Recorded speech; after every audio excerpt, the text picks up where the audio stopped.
You're all very welcome. Thank you for coming. Amy, John X, Priscilla, Sherry, and Sanjay. You're all very welcome to be here today. I'll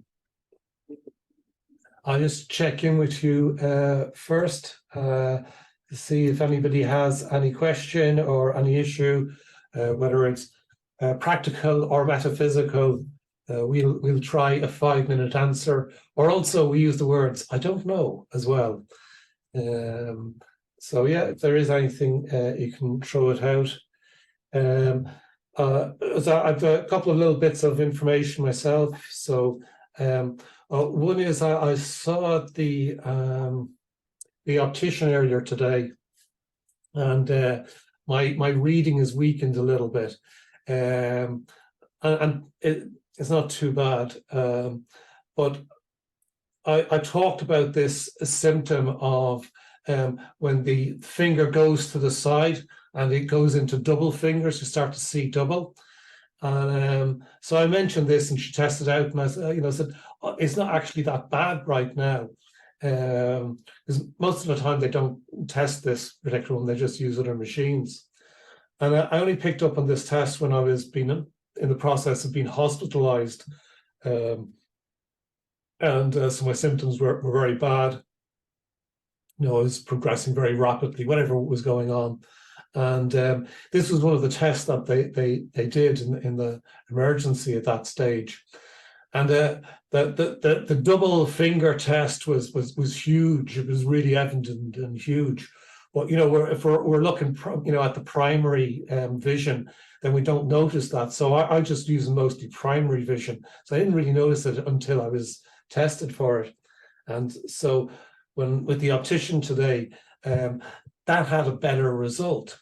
And she thought that it was related to the weakening of eye muscles due to ALS. And I found that interesting, because I'd heard in the past that ALS didn't affect the eyes, which I didn't really understand, to be honest. But okay, what do I know? So now I'm not so sure. And there's also the information that there's a number of people with ALS having difficulty with eye gaze, because the eyes are having trouble with holding a certain space, so which indicates weak eye muscles as well. So we're just being open to it. So if this is the case, and yeah, it's well possible. I did a short video, 5 minutes video last week on eyes and eye care, how to stimulate the eyes using pinhole eyeglasses and drops and red light therapy as well. And I wasn't taking into account the possibility of weakened eye muscles. So the red light therapy would definitely help that, especially because those muscles are probably close to the surface. But there's one area, and I want to ask or invite you to do this as well. And if we consider it that it is a weakening of eye muscles, are there any other things that we can do? One of them, I think, is in the electromuscle stimulation, because we've got good experience with that in other places. But with the eyes, to stimulate the muscles that control the eyes, they have to be quite precisely applied, I think.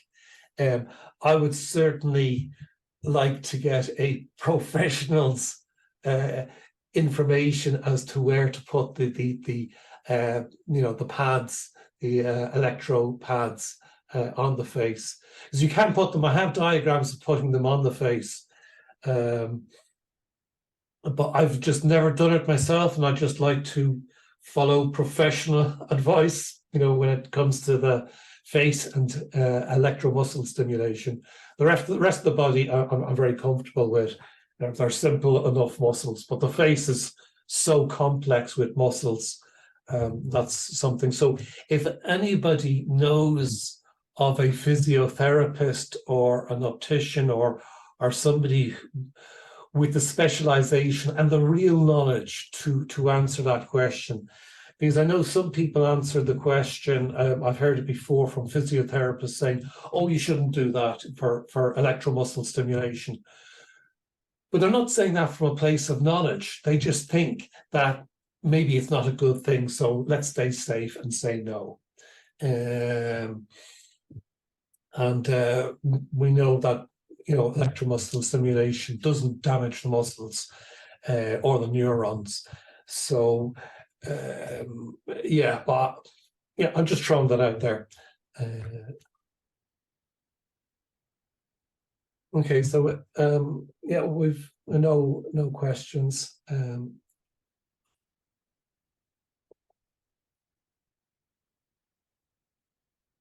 So I said last week that I would take us on a journey today into a deeper guided meditation. Wow.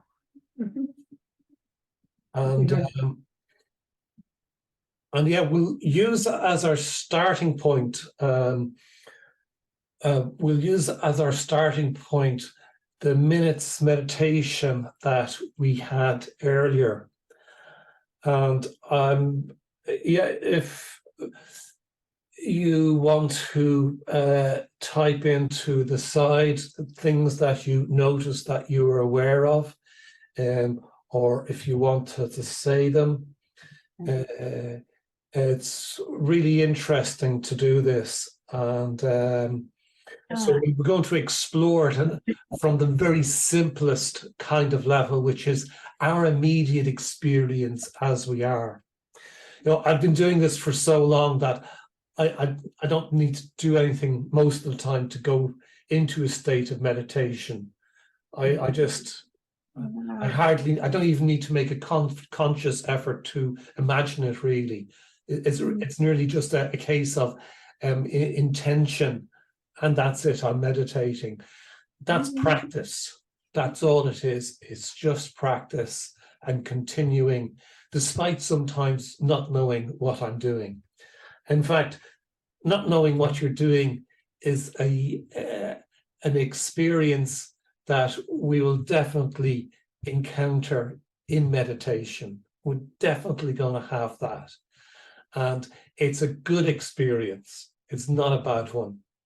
Because when we don't know what we're doing, we're still conscious, right? If I say, I don't know what I'm doing, I'm conscious of me and my experience or my circumstances. So even that experience of not knowing, we can use as a source of meditation, because it's me, I don't know. So it's the same as in our guided meditation, where we listen to what we're seeing or listen to what we're hearing. You know, so we can meditate on what we're hearing, we can meditate on what we see, we can meditate on what we feel and our breath and so on. And we can meditate on our thoughts as well. And so by meditating on our thoughts is when we notice them, we notice that we're aware of them. And it's that act of noticing that we're aware, which is meditation. So the practice of meditation is stopping and intending to notice our awareness.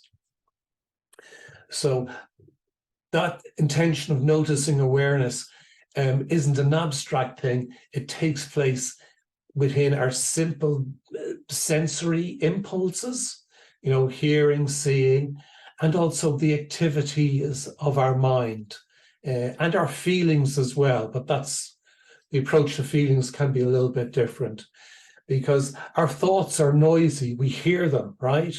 So that's a much stronger, easier thing for our mind to notice the words which are going on in our mind than the feelings that we have, even though the two are connected. I don't want to confuse you. So yeah, if you want to type in, I'll just mention some of the things that I was aware of, and the way I do it was just to be aware of the present.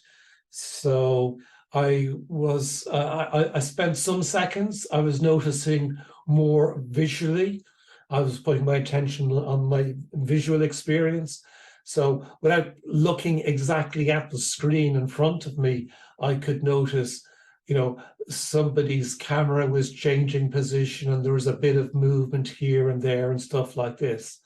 I noticed there's on the camera I have, which obviously I can't show you, but there's a little blue light comes on the sides of the camera. It doesn't really like me. I suppose it tells me that it's on.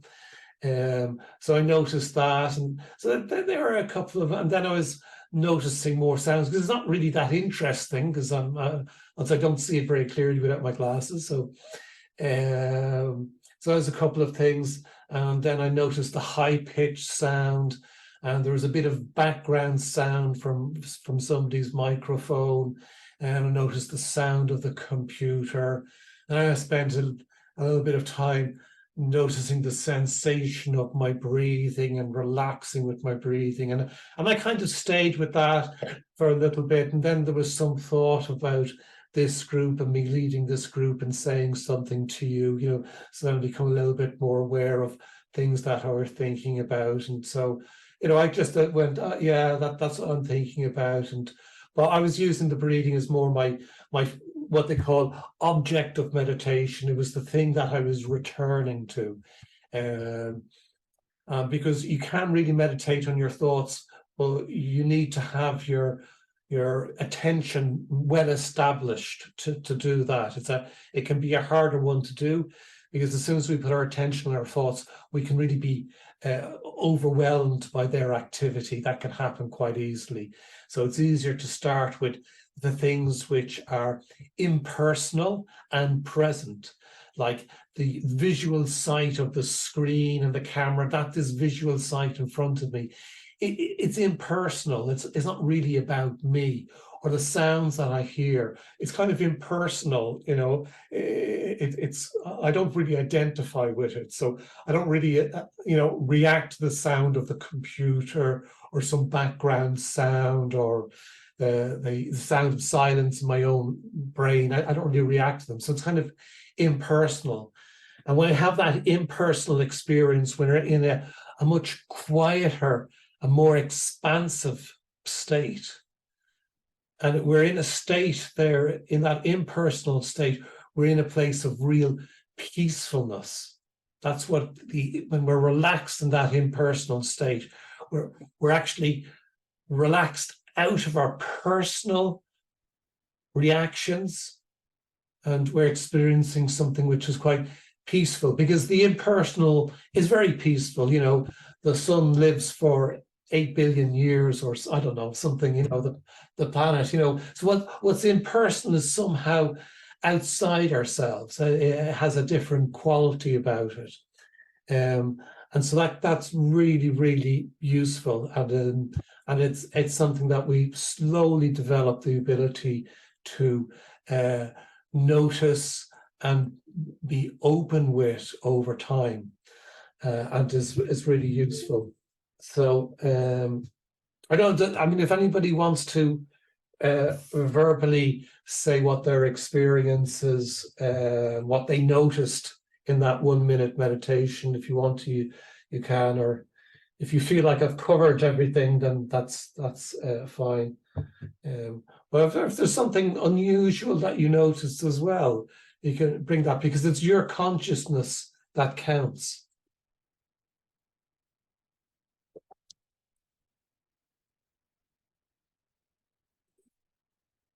It's you becoming conscious. It's us becoming conscious.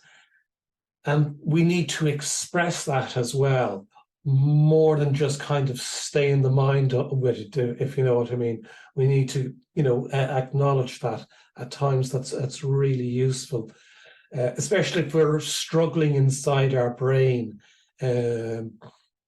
or simply not getting anything out of meditation, it's important to just to share that and to say where we are.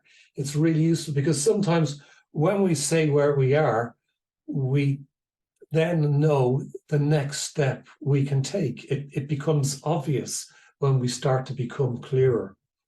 And our clarity comes from our own actions. And sharing, it's like the the therapeutic journal writing that we talked about before.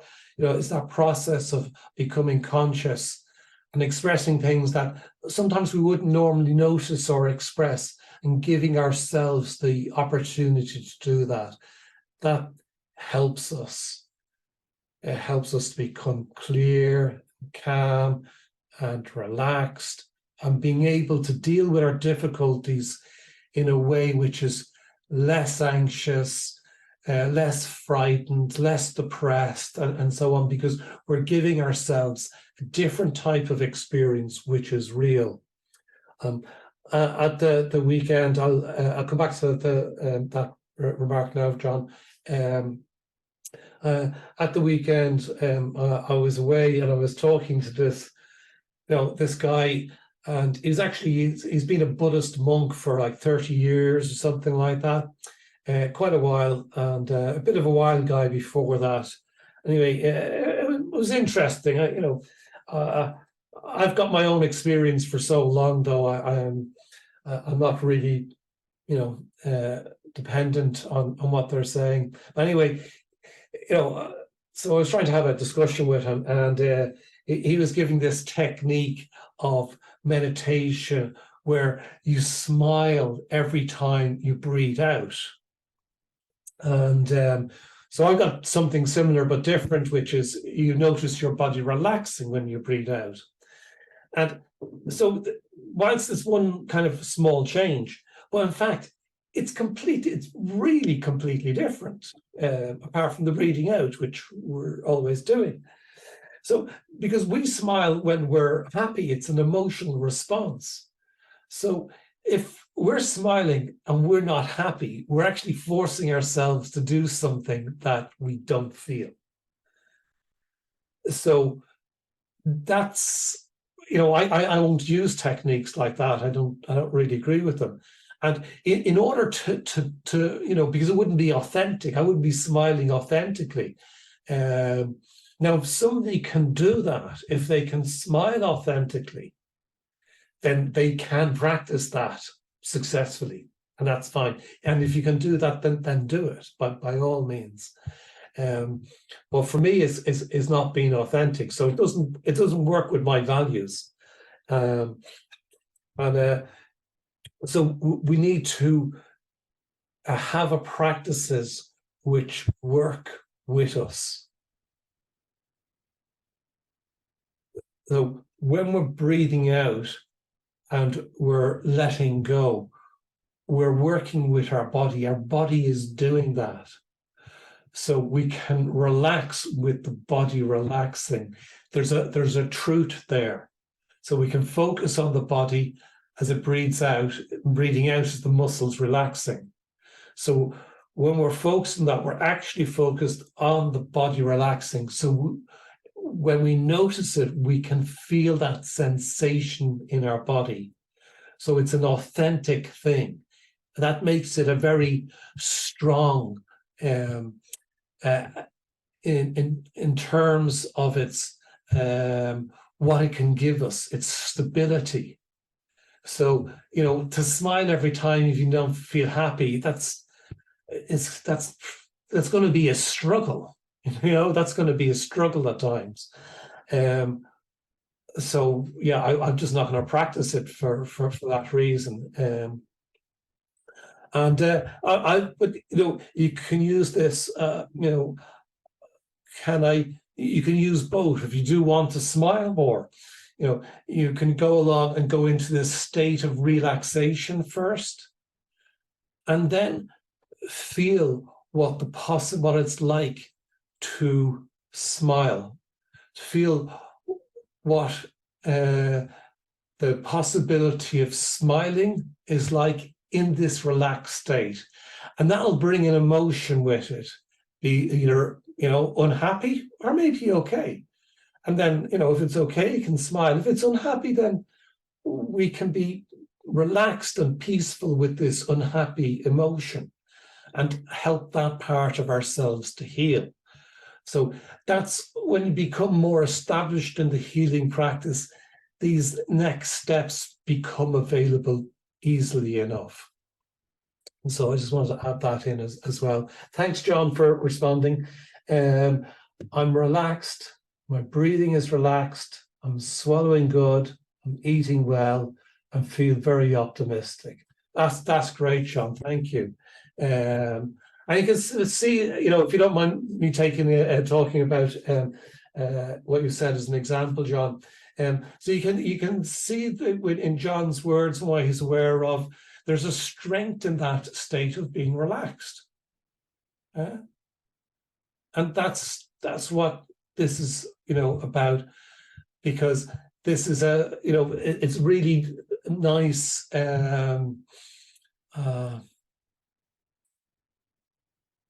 It's a great description of the outcome of the strategies we use to develop optimum healing state. So if somebody's in their optimum healing state, that's a really good, that's the sort of thing I would expect to hear, that kind of thing, what John said. So that's really great. And the most important thing is and if you didn't feel well, if you're saying, somebody's saying, I'm feeling nervous, I'm feeling depressed, I'm struggling with this, and I'm struggling with that, and so on. And it's a whole bunch of difficulties and challenges, and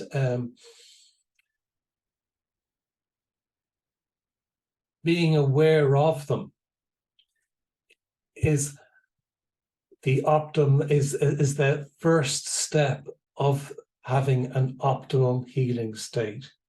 Because when you're aware of them, you're started or taking the next steps in accepting them. And as we accept them, we're also letting go of our conflict with them. So this is the healing process that takes place through consciousness. So I said I'd take you on a guided meditation, which isn't really what I've done. We've just explored the area of meditation, which is our own inner being, in a sense. It's our own inner reality. And I know it's not very common in the modern world to be exploring that, but this is what gives us an incredible resource to help ourselves to heal. And, ultimately, right, if we don't, heal the damage that ALS has done to us, if that doesn't happen, right, let's just take that that's the case. We're still in the state of healing, and we can be okay with that. And that's a strong place, a much, better place to live the experience from, rather than the experience of despair, for instance. So I want you to relax and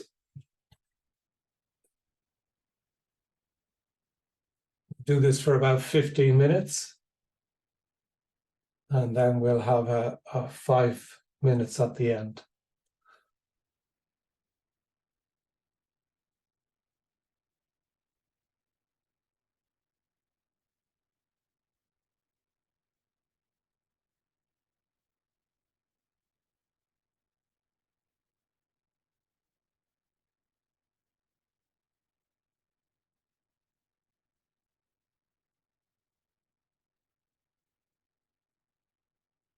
When I ask you to relax, you can just notice yourself breathing out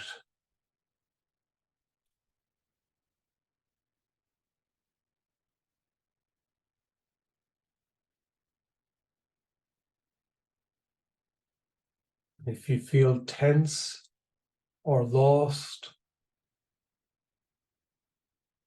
you just come back to this out breath, breathing out and letting go.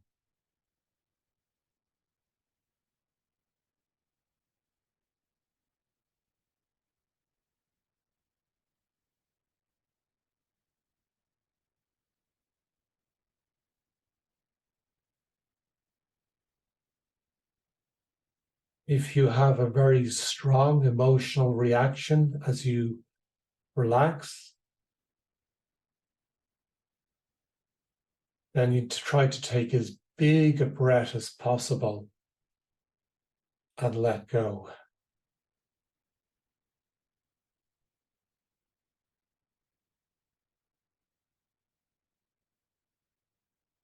So every time you breathe out, you take one more inner step into relaxation.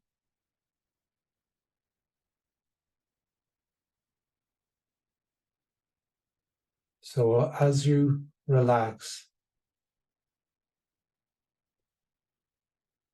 going to imagine some things.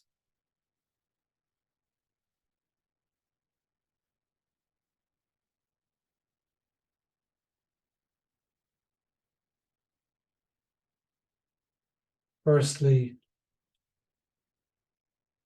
imagine yourself inside yourself.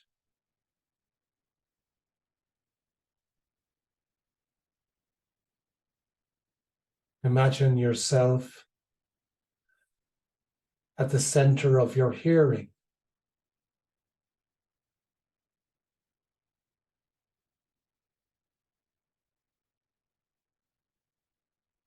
Imagine yourself as the one who receives your sight. Imagine being within yourself.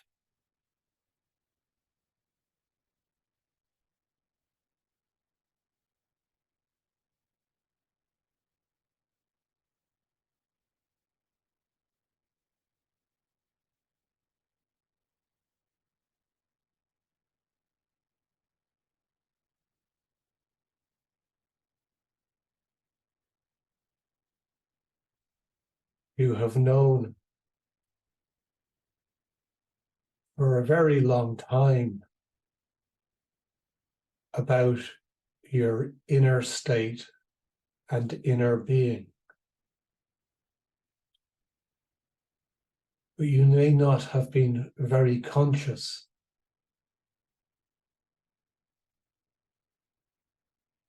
So we're taking these small steps into our inner self.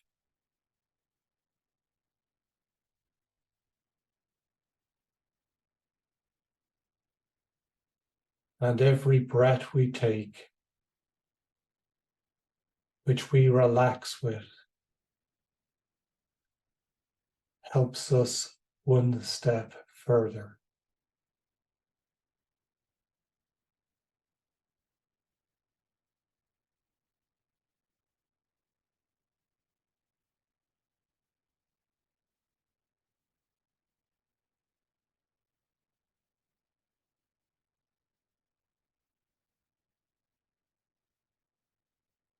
Mind wanders off. Just bring it back again to breathing and letting go.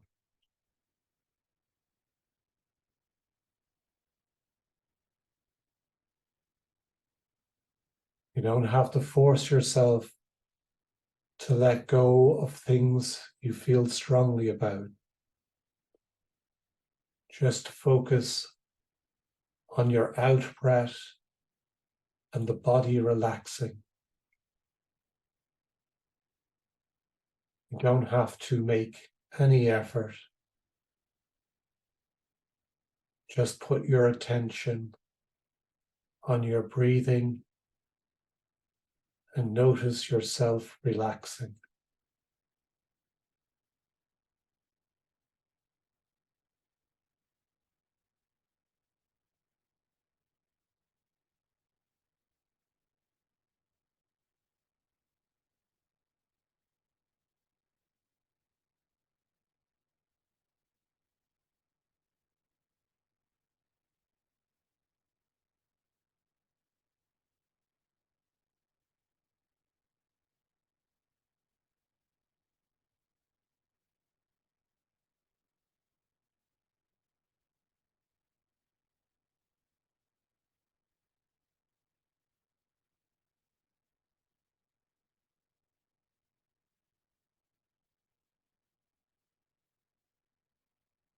Breathing and stepping gently into our inner state. We are doing this in order to develop the ability to heal.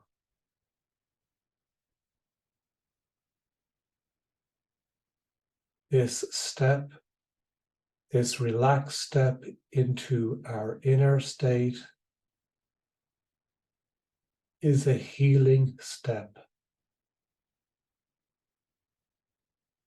Every time you do this, you are taking a step of healing.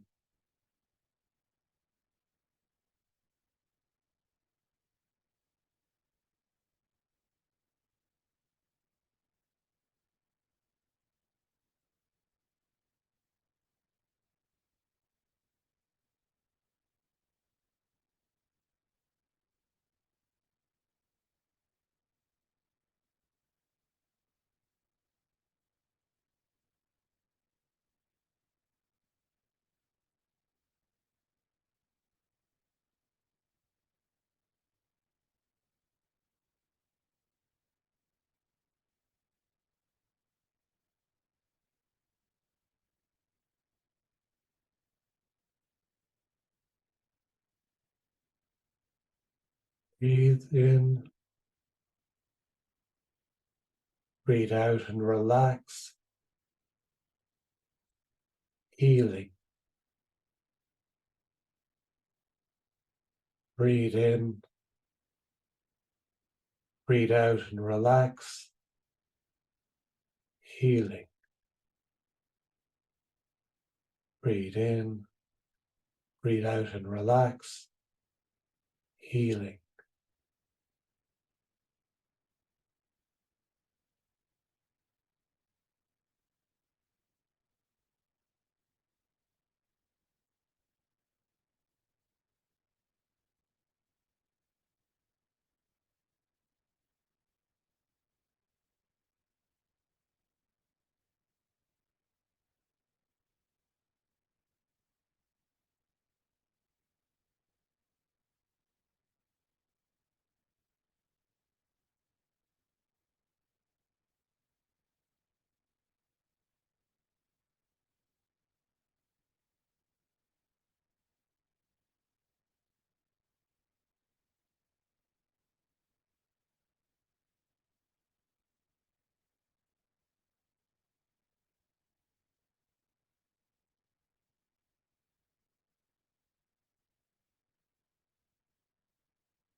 If you keep returning to the breath relaxing, you'll go into a deeper and deeper state of relaxation.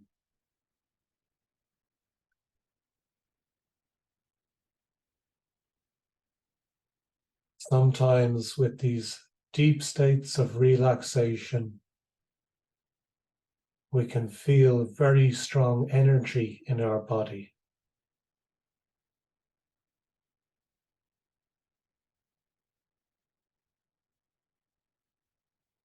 This energy is being released because we're in such a state of relaxation.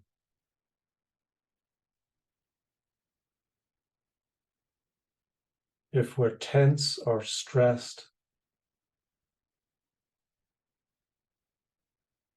we're not in a peaceful and open state to absorb this healing energy.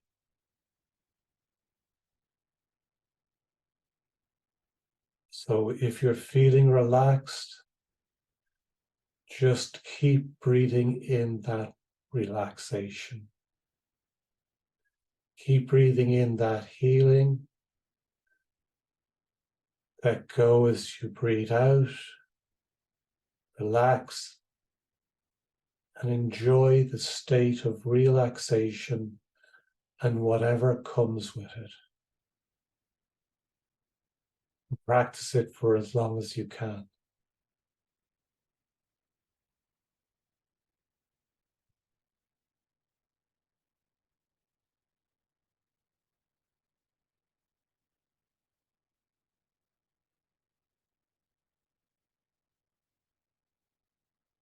If you're very distracted,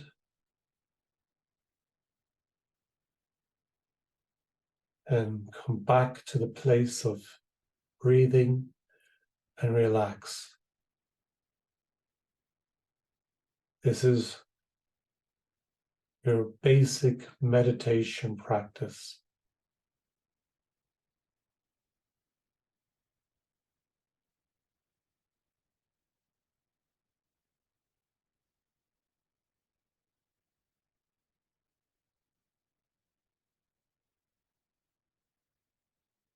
When you're feeling relaxed, when it's a little bit established, you can, from this place of relaxation,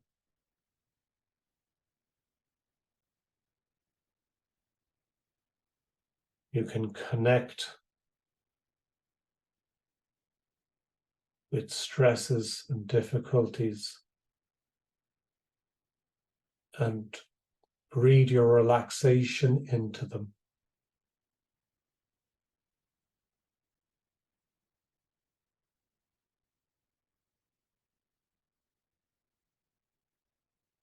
So if there's a small state of tension or anything else, you could breathe out with that state, keeping it in your mind, and relax.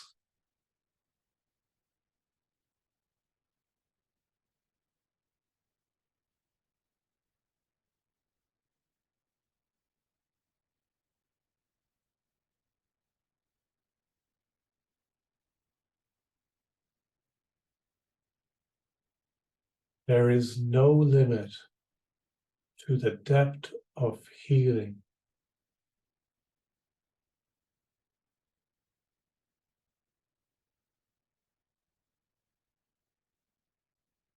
The more you repeat this exercise of meditation, the more you're putting yourself in a state of healing,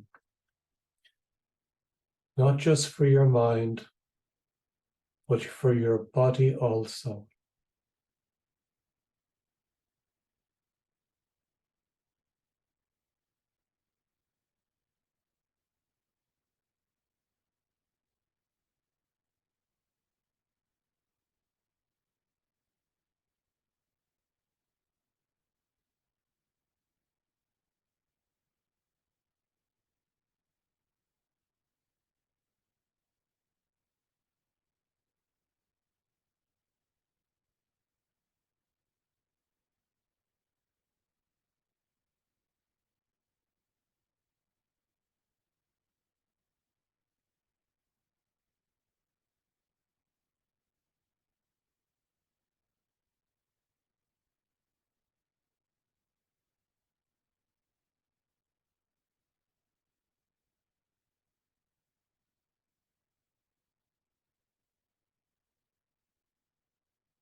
before you come back, before you come out of meditation,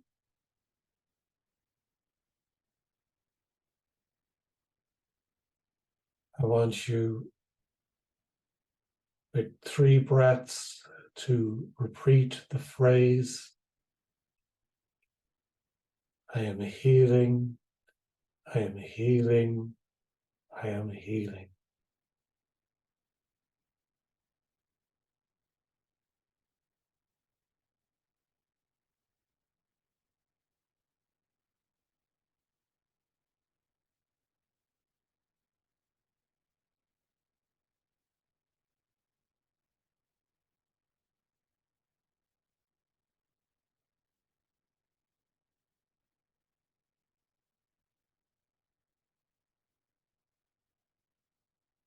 When you've done that 3 times, and you can come back, and then we'll wrap up.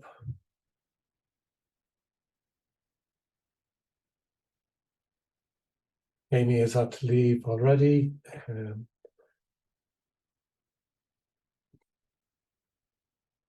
If you're in a nice state of relaxation, you can just stay there, or you can go back into it if that's suits your timing.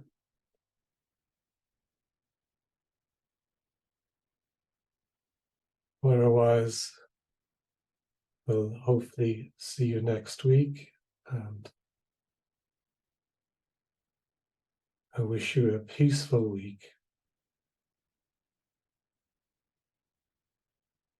where you really get to relax a lot.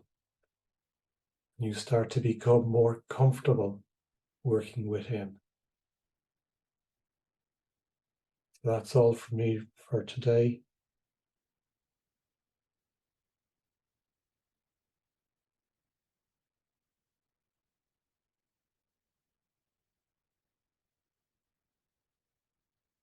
So I'll say goodbye, and what we sometimes practice in the healing meditation class is silent sharing.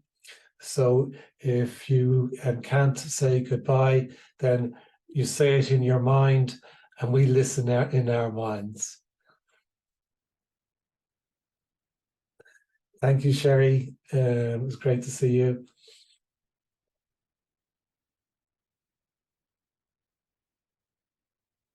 Thank you, and goodbye, everybody. Have a great week.